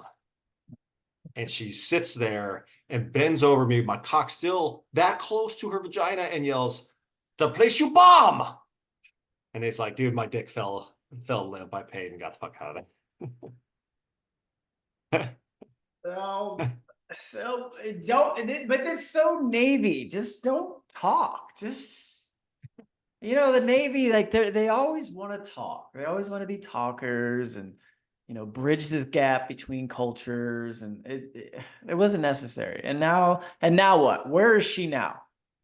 Dude, I don't know, but that's still like the best hooker story. And dude, there's a lot of them where guys are like, yeah, and then she's like, I'm raw dogging this girl in the Ukraine, and I'm pretty sure I have HIV, but it's too late, so I just keep going. That sounds like it was fairly recent. I mean, I'm just gonna put that out there. All right. All right. So you know what? We've gotten your worst day. We've gotten your best day. Why did you decide to stop being a Blackwater contractor? What was the precipitate? What was, I don't want to use a big word. What made you stop? Yeah. Uh, so I got fired. That was part of it. Oh, But really? when you're fired with Blackwater, you're not really ever fired. They could just move you around to a different place or a different contract. It's not a big deal. So, um, I got drunk in Kirkuk and I hadn't been drinking, and it's like the first time I ever blacked out. And I went in and like beat the shit out of the U.S. Embassy bathroom for some reason. It was like in that movie Walk Hard where he like rips the sink off and stuff and like punches the mirror. That was me. So yeah, I was a pretty angry little guy there. And then when I got home, like I had always thought of Blackwater as being just a stepping stone. It was just something I was going to do for a while, make some money, and like it was not going to be my life or my career choice.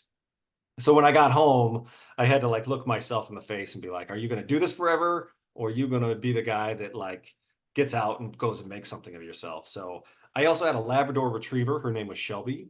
Was that the And one I saw in the background? no, no, no, that's Brody. He's like Brody. Shelby. Something Yeah, wrong. Shelby's the best. Brody's just he just sits around licking his balls. Well, I didn't even have those. He sits there looking where his balls are, looking at me. He just looks at me like, yeah, thanks for taking them, bro. Um, so when I got home, dude, I honestly like couldn't leave that dog. Like that dog is probably the main reason why I stayed home. Yeah. Finished up college, joined the ROTC, went in as a Army intelligence officer, went back to Iraq, to the same places that like literally I was running. So one of the jobs we did was for the Regime Crimes Liaison Office. These guys collected evidence against Saddam Hussein and Kim Ali. They were used in the trials. Like that's another one of those things where you feel good as a Blackwater guy, not the one where you smash the Kia. And they sent me back to that same place. It's where Saddam Hussein was hanged, JSS Justice in northern Baghdad. And I watched the contractors like drive in and out, and I was like, man, God's got a sense of humor because I'm over here making like 80K when I should be making 200. And the funny thing as an army officer, I was like, why aren't these guys calling us ahead of time and saying, hey, we're in your AO. Hey, we're gonna come by your base and grab some food.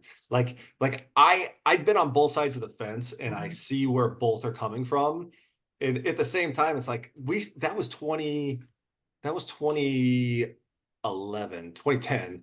And we still weren't coordinating with PMCs. Nobody was. Like it's still that way today. That's so fucking weird though. Like, so yeah, you bring up a great point. You go back, you leave Blackwater, and then but you still like you commission as a Air Force? No, Army. Army. Okay. Okay. So here's the deal, dude. I wanted to fly helicopters. I thought that Yeah. would be really cool.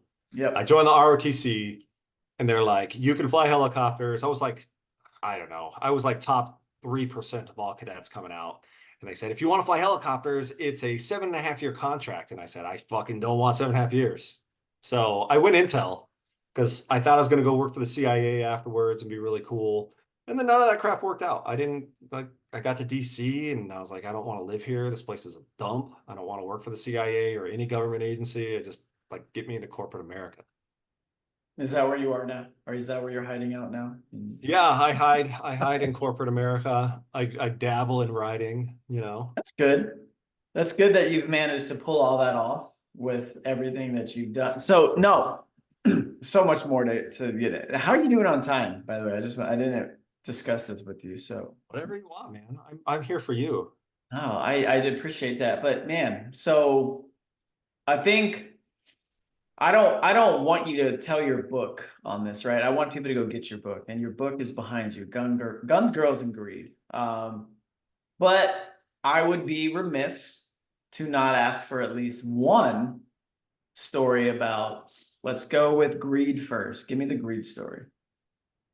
All right, so a lot of the Blackwater guys were all pissy that I put that we were mercenaries on the book, on the Really? cover. On the Yeah, because where's they're like, let me yeah, so it's just Blackwater like, mercenary in Iraq. Okay. yeah, So people saw this and they were upset because you said you were a mercenary. yeah, and they're like, but we worked for the State Department, and then we Okay, we but were what's the there doing. definition of a mercenary? Yeah, it's a hired gun to go overseas to I make more mean, money, it's right? pretty Like, fucking clear, right? yeah. So the greed part is really about like how much money we were making and why we were over there. Dude, I wasn't over there because I gave a fuck about the people of Iraq. Like I did my time in Iraq. I didn't want to go back. That place is a shithole. But you pay people enough money, they're going to go back and they're going to do it. Do you So that's think the you were greed part. underpaid or overpaid? Oh no, I was way overpaid, bro. I mean, Really? You think you were overpaid? Dude, I was 23 making $550 a day. Where else was I I going get to make that. that? I want you to say in hindsight now as a 43-year-old with the shit you went through, do you think you were underpaid or overpaid? I was way overpaid. Wow. That's Spectacular. impressive. Well, dude, because I could have been the guy that just sat there and played poker, right? We had a ton of people that didn't go on runs. They stayed in the green zone. I could have been that guy just So that was an clicking. option? Yeah, if you were on the ambassador detail, you really just hung out in the green zone for the most part. How'd you get on it though? Like, was that Well, seniority or what? no, I mean, some people volunteered. A lot of people just, you came in and there was a slot open and they said, go to the ambassador's detail. But I volunteered to be on the QRF. I volunteered to be the guy Yeah, it going sounds out like every you wanted day. to actually go do stuff. So Yeah. But dude, we would play poker and there would be like two, $3,000 on on a hand. And then the mortars start raining down and nobody's gonna get up because you got $3,000 sitting there in the middle of it. And I mean, what are you like, gonna do anyway? It's a mortar. It's either gonna hit you or yeah. it's not. Well, yeah, but like it's just like it's insane how much money we were throwing around because it's like, oh, $550 a day. Or like I said, I went and bought a Land Rover. Like that's a smart thing to do as a 23-year-old. Super smart. Yeah. So the greed part is just really about how much money we were making. And it was always a huge topic of conversation, let's be honest. But see, like, I don't know if that's greed, and I don't know. Maybe now it's greed, but maybe in the moment it's maybe it's a sound fiscal policy. I don't know, right? Because I mean, I mean, like, there's not a lot of things 23-year-olds can do in the world where they can make, you know, $3,000 a month or a week, right? that's true, but at the same time, if I really cared about the people of Iraq, I would have went back over as an E5, Yeah. right? Like there's a reason why I was over there, and No, it was and I get purely, that. Like, I mean, but I'd come all the way back to the like the fucking the root of our discussion, where it's just like the only reason you exist is because of really shitty, stupid, poor fucking planning, like stuff that doesn't even need to happen. Like, you should not exist, Morgan, right? Like, let's be yeah. honest.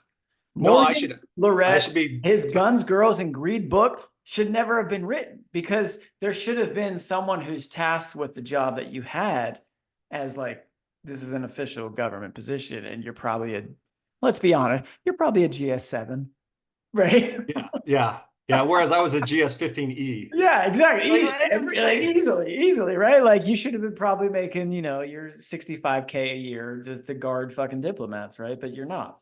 So no, I give you credit for actually doing that and then you leaving. But I'm more curious because, look, you're a funny guy, but you're not an idiot. You're a very smart guy, whether you downplay that or not. And I'm just curious, as you got older, as you went and did the ROTC thing, as you went back and spent time in Iraq,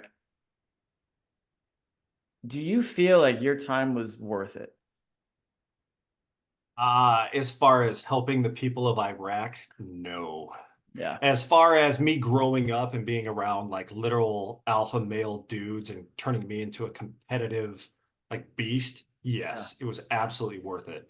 Because Yeah. when I got out, I got into college. I had a 4.0 GPA for my undergrad. I maxed out all my PT tests at the ROTC. Like I was hyper competitive, and that got me where I want to be. Now, did it help the people of Iraq? No, man. Those guys have been fighting for thousands of years, the Sunnis and the Shias, and they were still going to fight. It Yeah. wouldn't have mattered. So, like, I'm not. I'm one of the few people I think that sees it for what it was. Right? It was a money grab, and I just happened to be there with my hand out, and I lucked out to be able to do it. Now, I would not tell people to go do that job now. One, the lack of support. Like, it didn't occur to me that we didn't have any support You because I really was just didn't. Like, dumb. some of No, your we had stories, I'm zero. just like, it's fucking insane the shit that you put yourself through. Like, but you didn't know any better because you were fucking 23. You don't know what you don't know, right? So it's like, Yeah. I guess this is how it is. Like, actually, that's not how it is. Like, everyone should know exactly what you're doing at every given time so they can fucking support you and make sure you stay alive. And you're just like, we're just rolling out.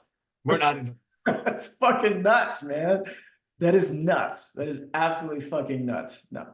Well, and the second thing is that if whoever you're contracting through, whether it's the State Department, Homeland Security, like they're gonna throw you under the bus if something bad happens. Like there's a lot of legal liability that Yeah. also didn't occur to me back in the day. So Yeah.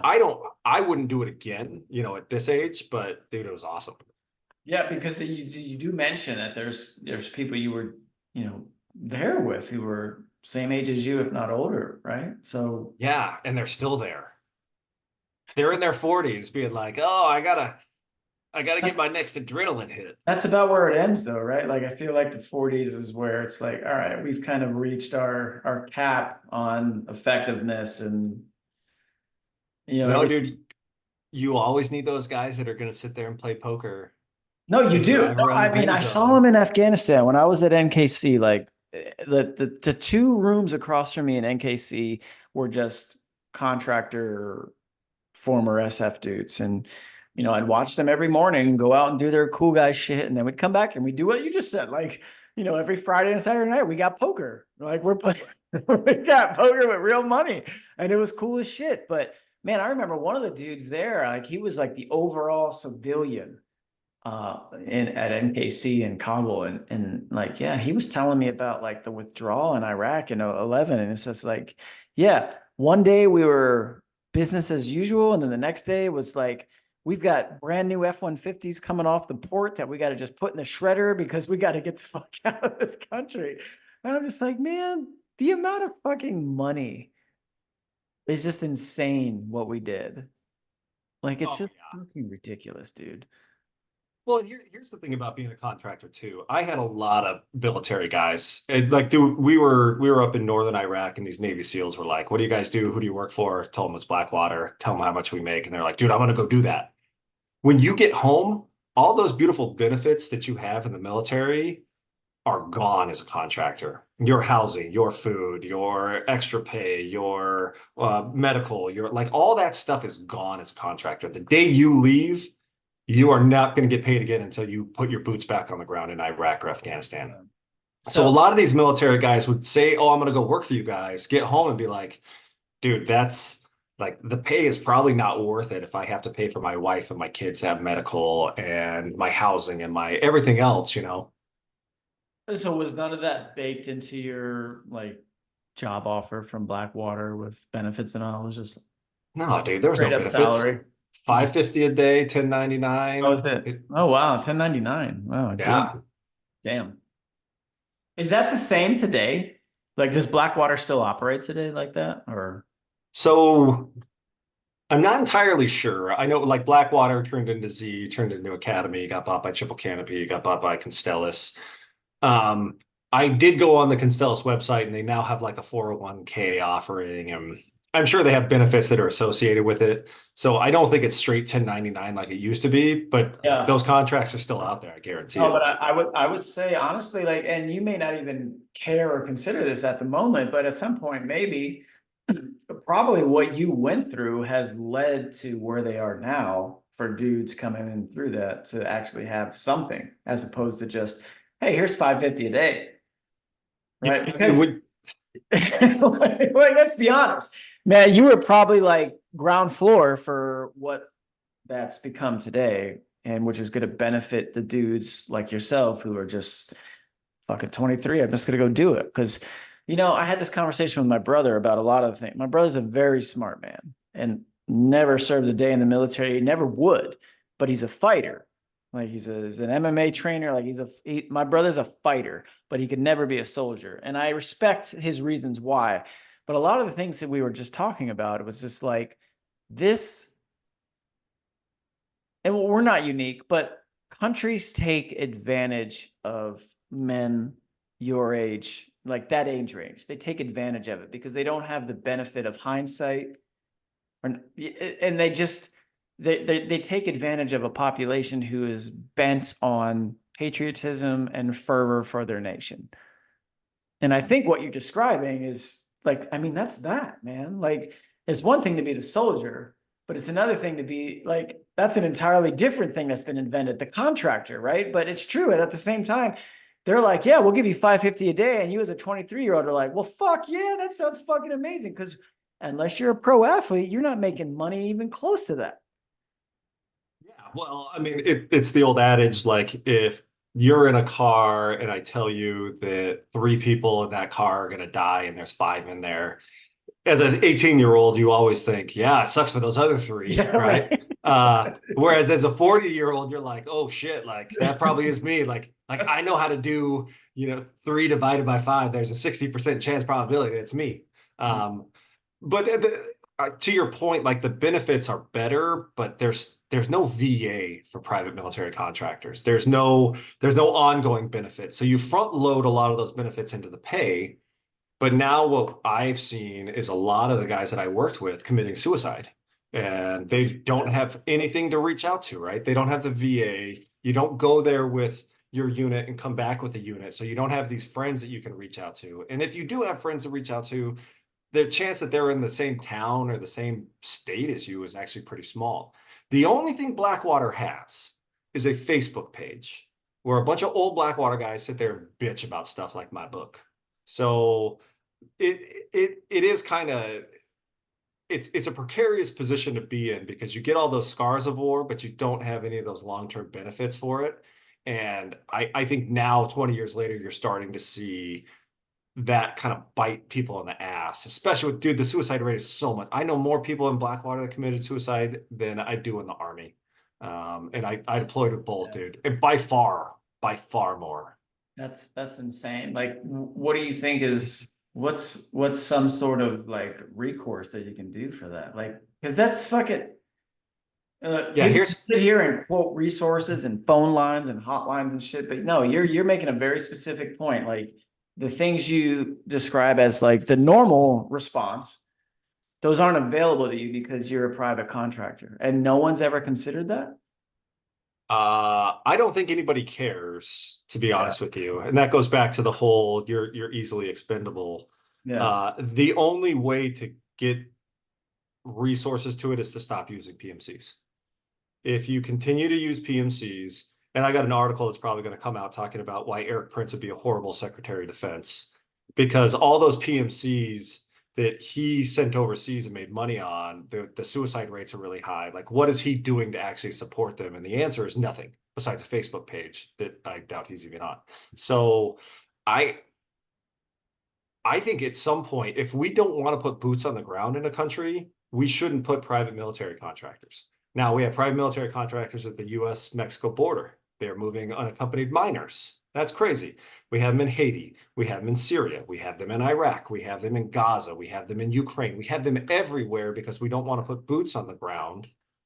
And all these people are going to come back with the same scars of war as yeah. soldiers do without any of the support. What country? What company is doing those? Constellus is the big one. MVM, Mike Victor Mike, is down at the US-Mexico border. They have that big contract. And here's another thing that happens is MVM has a contract, and then they subcontract it out to another PMC out in Texas. And then they subcontract it out to like a person like me.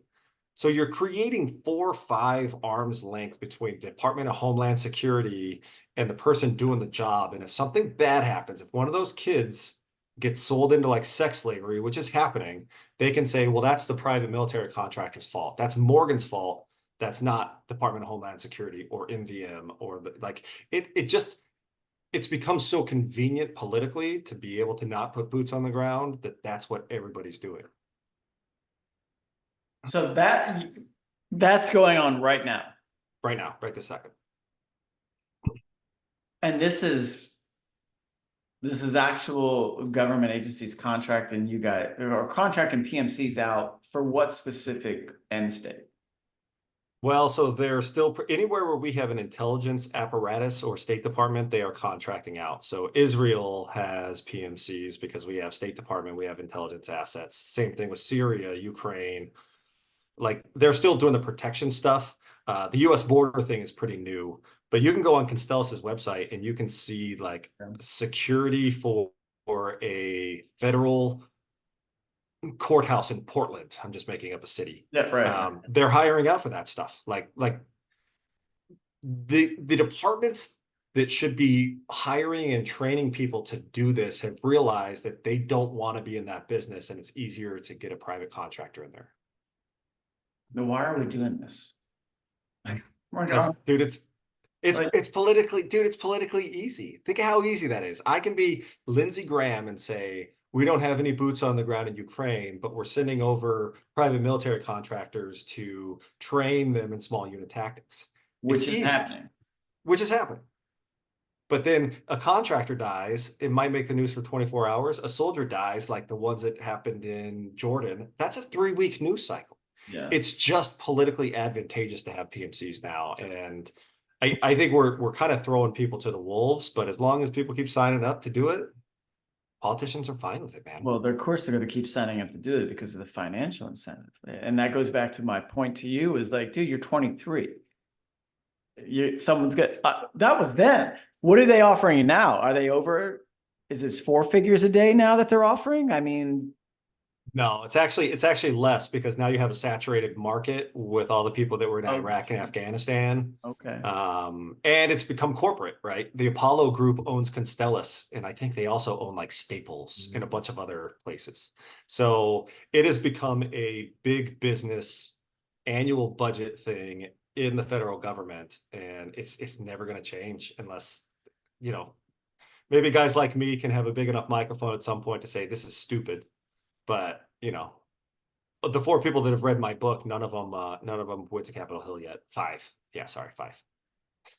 5 people have read the book Behind His Right Shoulder, which is Guns, Girls, and Greed. And if you've made it this far, you should order the book. You should read it.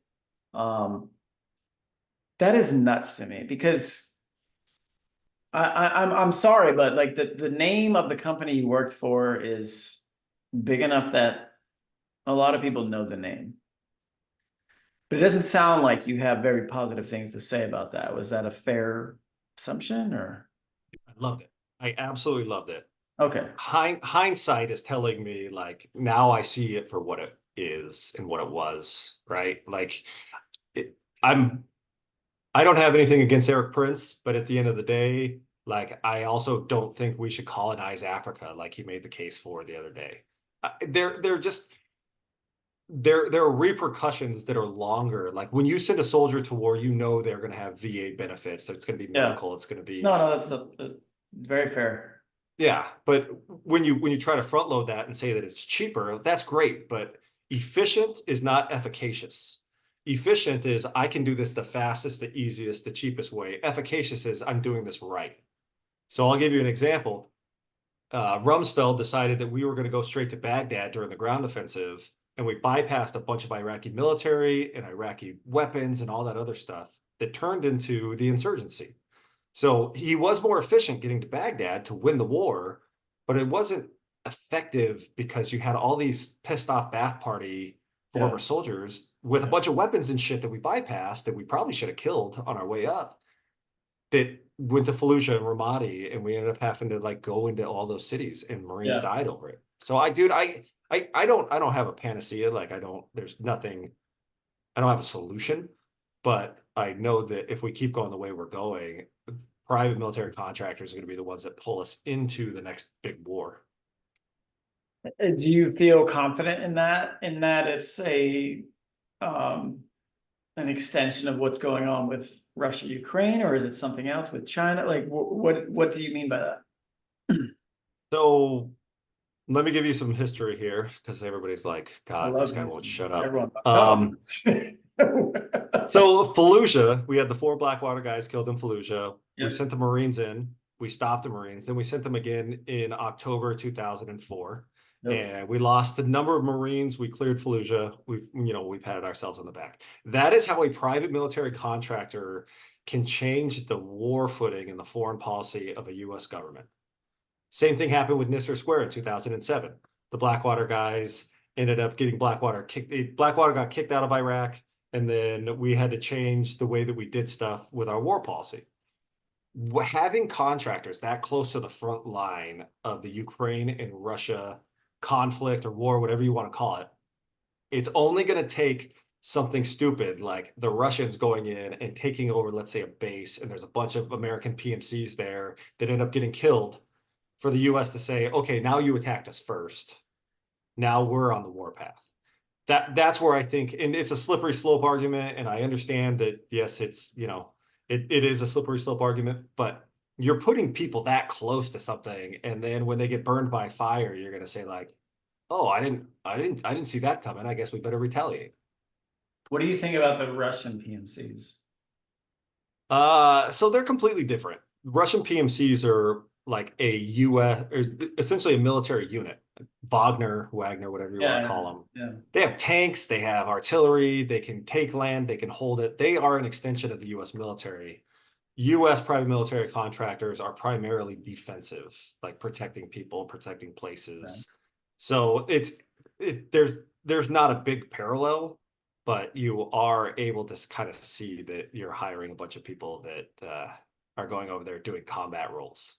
So where do you guys in your PMC role? How do you get your equipment? Dude, I wish I could tell you, it just appeared. Like when you say Yeah, there was a bunch of I mean, you F-150s talk and about crap. like yeah, because you talked about like the convoys with Humvees, and I'm like, okay, someone cared enough to give you the, like, or did you guys just acquire them? Because I know about acquiring vehicles.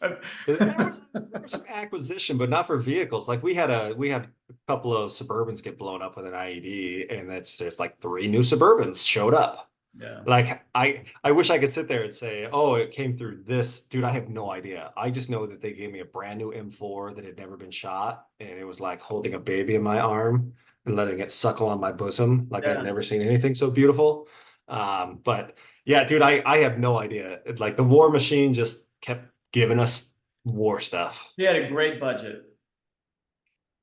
Would Yes. you say like so I mean I'm gonna dance all over here, but I want to go back to it because I think this is important because I think a lot of people take you for granted, but I'm getting like personal stories here, and I just want to make sure because I don't want anyone doing what you're doing or what we're doing in a military standpoint. I don't want them to ever be like under funded, undersupplied, I mean any of this stuff. So I get it. You survived it, you lived through it, but in were you compensated to the point where you had the equipment and everything you needed? Like, where did your ammo, where did all that stuff come from? You had that. We had a ton of it. Like we could, Okay. I could get whatever I wanted, and if I couldn't get it from Blackwater, I could get it off of the local market. That was easy. Um, Fucking but like at the end of the day, I could sit here and say for the job I did, I wasn't compensated enough. But I just feel like I was. Like that was part of the adventure, right?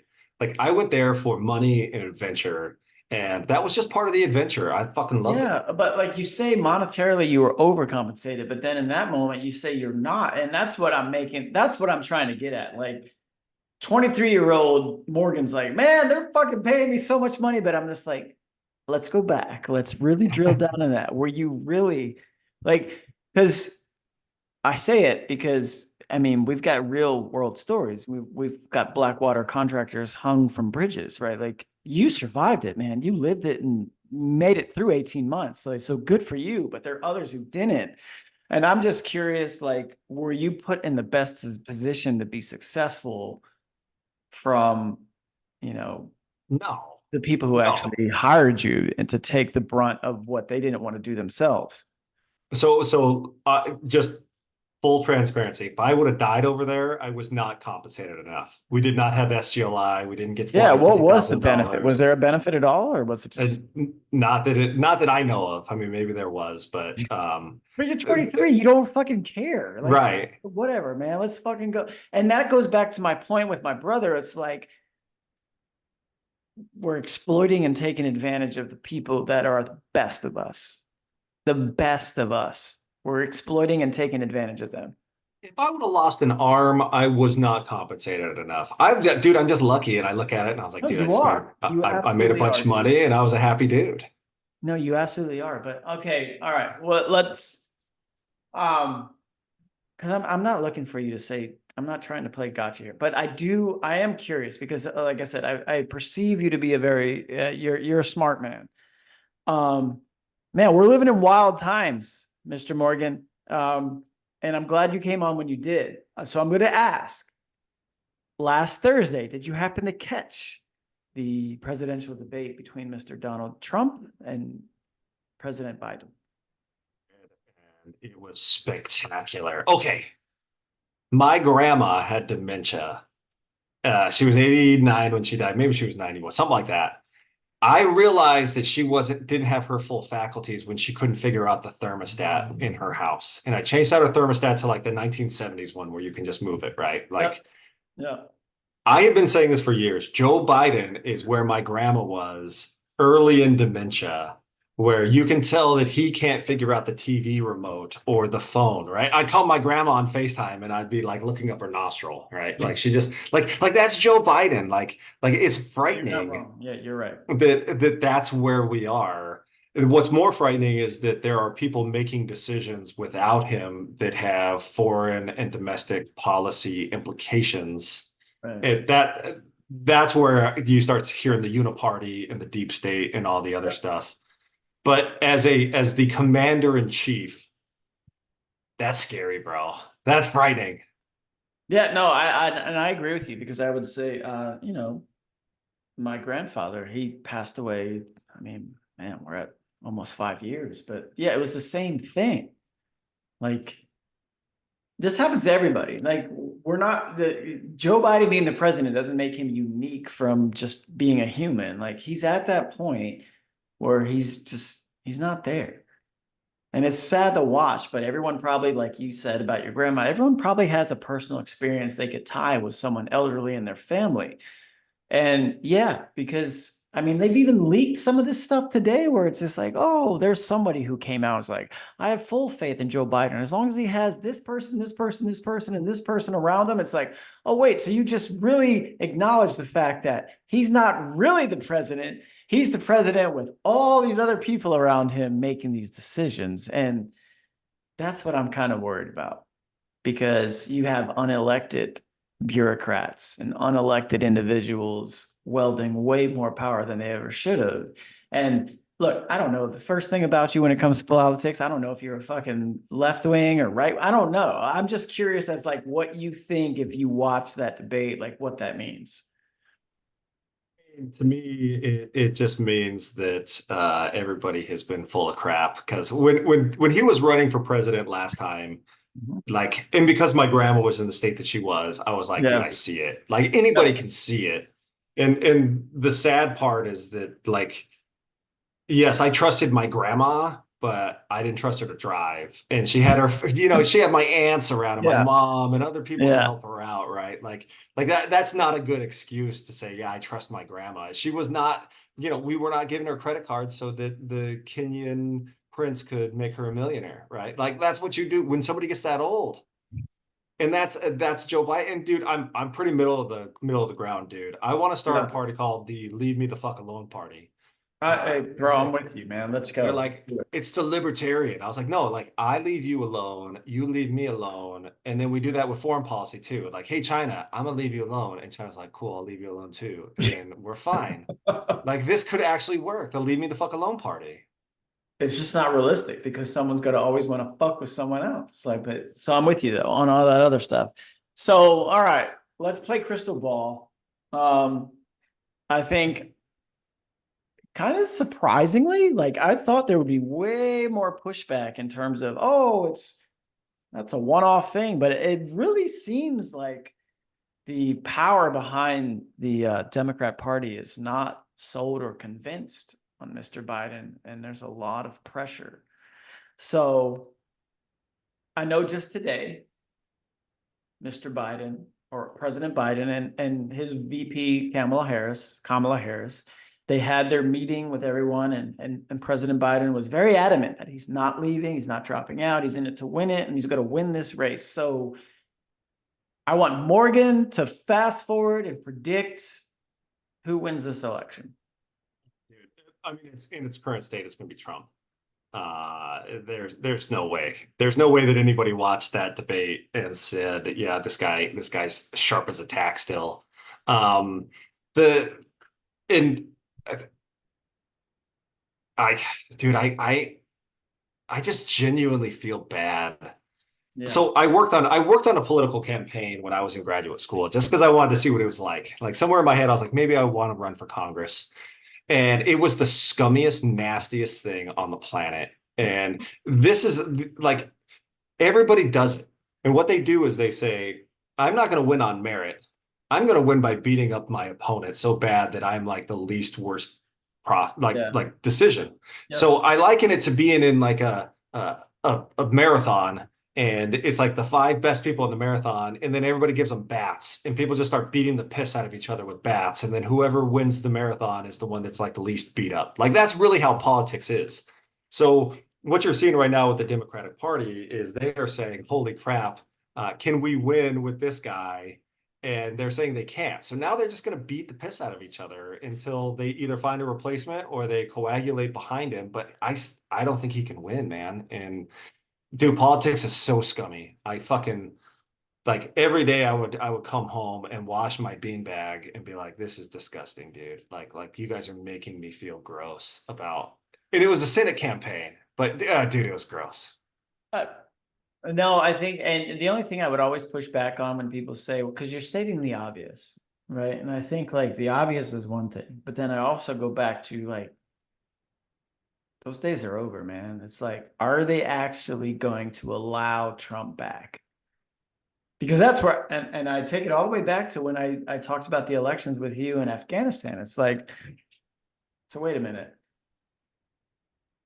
The way they do these elections here, you're trying to tell me and sell me on the fact that we're the only one in a nation 10 times the population of Afghanistan, which we can't control, protect, or ensure is a fair, rightful election. But we can do it here.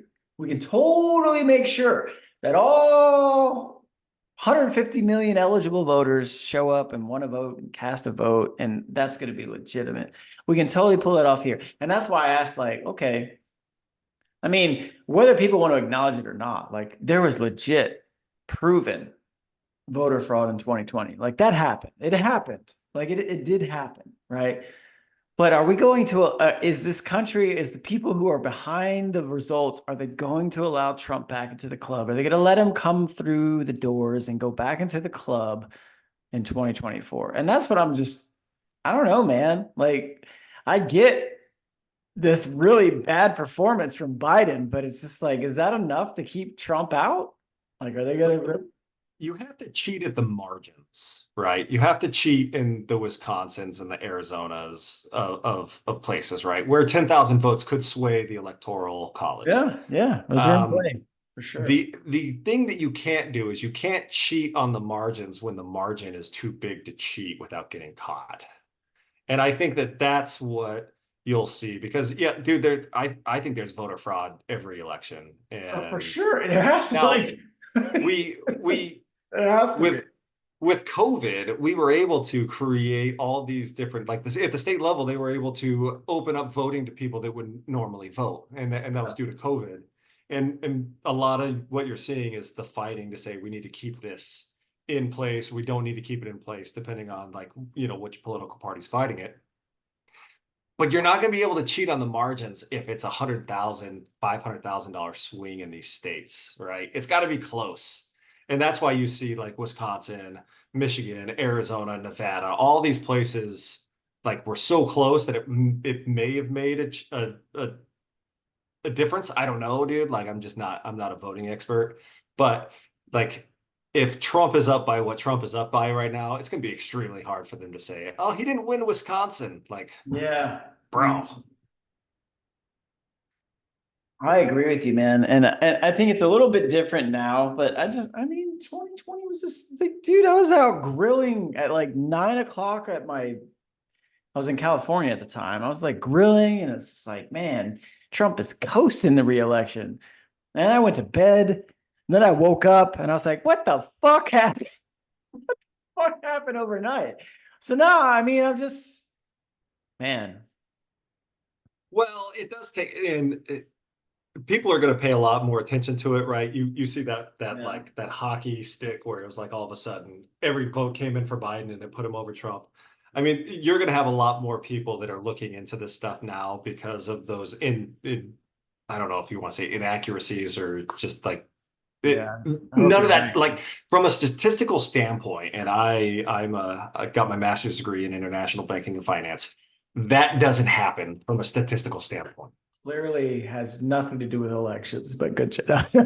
Well, like No, my the master's statistics was of it. nothing in like yours is like a serious master's. Mine's way less serious, but none of our masters have anything to do with like voting in a election like regulation. But no, that's cool though.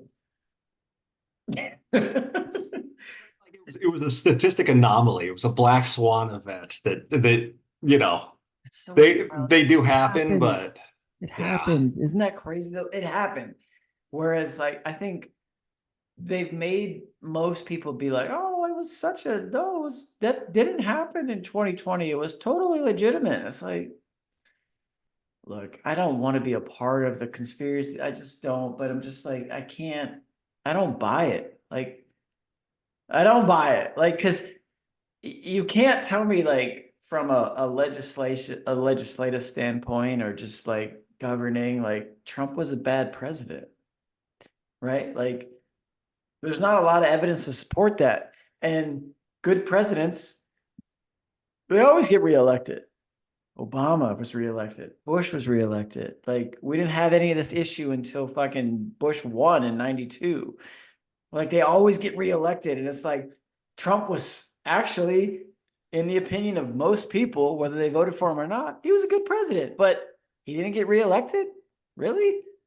I don't know. Just didn't make sense to me. Well, the leading indicator for any election is the economy, and the economy tanked just before he got elected. So We can I, attribute to the fucking fact that COVID just made everyone not eligible to work anymore. well, I know, but COVID also made people crazy, dude. Like, so who the hell knows, man? Yeah. So that's why I don't know if maybe they just owe him like a solid, and we're like, all right, we had to take 4 years from you. We'll let you back in. But I'm just really.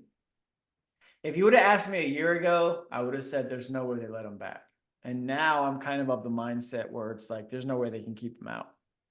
Yeah, no, I agree there. That's Yeah, I mean, because it's not like he's like Trump is the presumptive nominee for the Republican Party, but it's not like he's not popular, right? It would be one thing if, like, yeah, Trump's the presumptive nominee, but like, man, he's just, I don't think people really it's like Mitt him. Romney.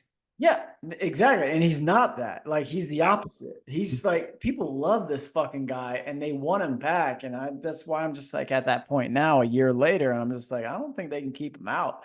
And if they do, there's going to be a lot of problems. Yeah.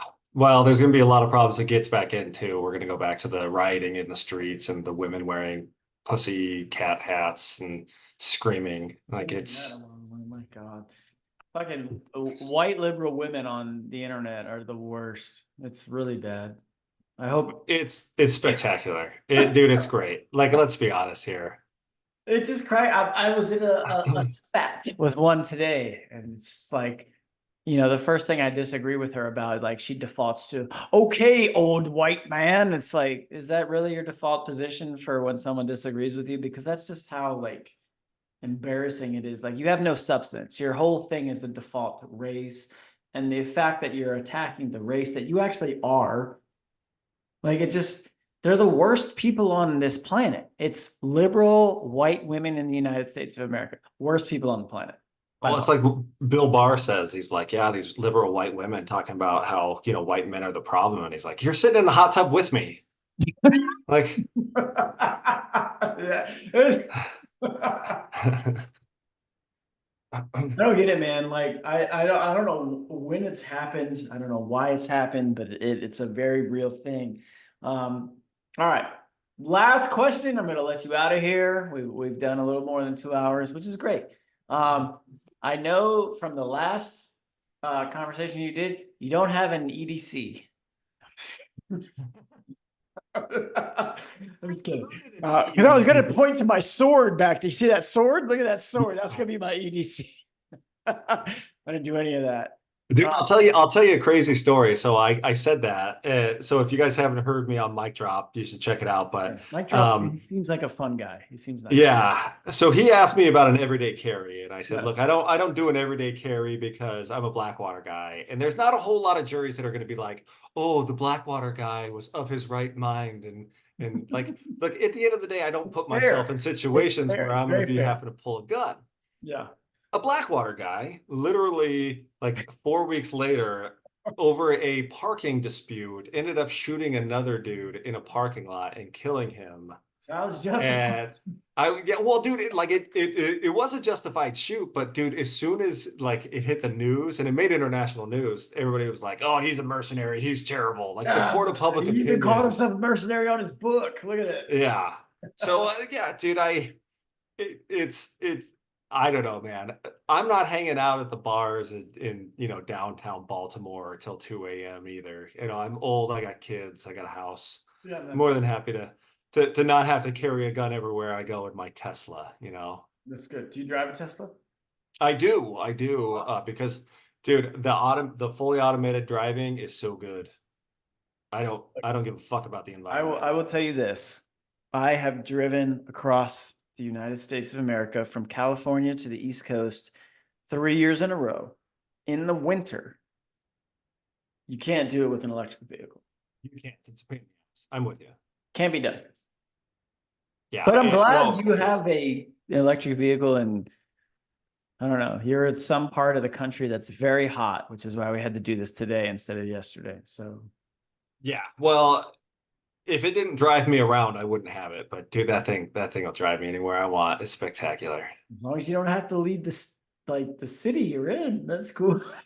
Dude, I can go 2 hours. 2 hours. Oh my But goodness. don't worry, I got a gas car too, so That's good. Yeah. As you, long as you you, have you, you can't be the weird person with like two electric cars and then be like, my electricity went out. That's not me. So you got one electric car. Yeah. Okay.